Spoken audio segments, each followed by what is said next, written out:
एक घने जंगल में एक बहुत बड़ा और ताकतवर शेर रहता था। वो हर जानवर को डराता था और खुद को जंगल का बादशाह समझता था। इसी जंगल में एक नन्हा सा सफेद खरगोश भी रहता था। वो बहुत ज़हीन, प्यारा और बहादुर था। एक सुंदर हरा जंगल जहां रंग बिरंगे फूल, ऊंचे पेड़ और झरने जल रहे हैं। एक विशाल पशाय और एक छोटा प्यारा सफेद खरगोश पेड़ के पीछे से देख रहा है। देखो जंग के तांजोर, मेरा के सिलो जंग और छुटाई। हाँ, डरो और छिप जाओ। क्या चल रहा है? ये जहां ना जाओ। तो शक्तिशाली शेर, भागो दोस्तों, शेर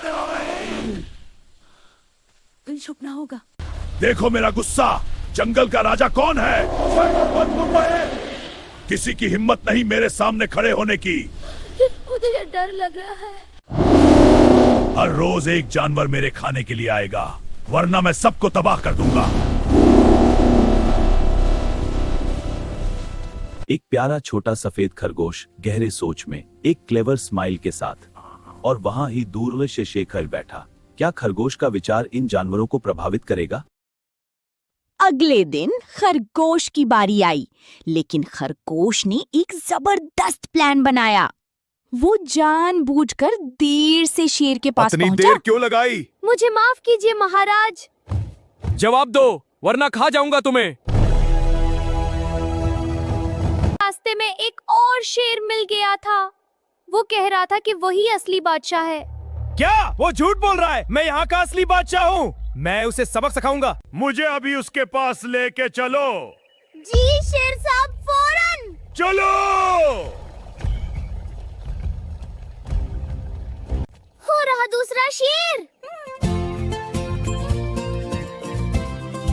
शेर ने पानी में अपनी ही परछाई देखी। वो जोर से दहाड़ा और पानी में भी आवाज गूंजी।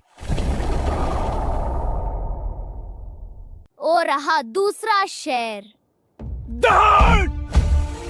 हाँ, कन्वे में कूद गया। शेर डूब रहा है, देखो सब। हाँ, वो पागल है। अब वो ताकतवर नहीं रहा। चलो और देखो कैसे वो डूबता है। सब मिलकर खुश हो। चीयर करो साहब, हमारा छोटा हीरो खड़ा है। हाँ, तुम बहुत बहादुर हो छोटे दोस्त। वाह, क्या स्टाइल है तुम्हारा। धन्यवाद दोस्तों, तुम सबके साथ होकर अच्छा लगा। तुम असली चैंपियन हो। हम हमेशा तुम्हारे साथ हैं। बुद्धि शक्ति से भी बड़ी होती है।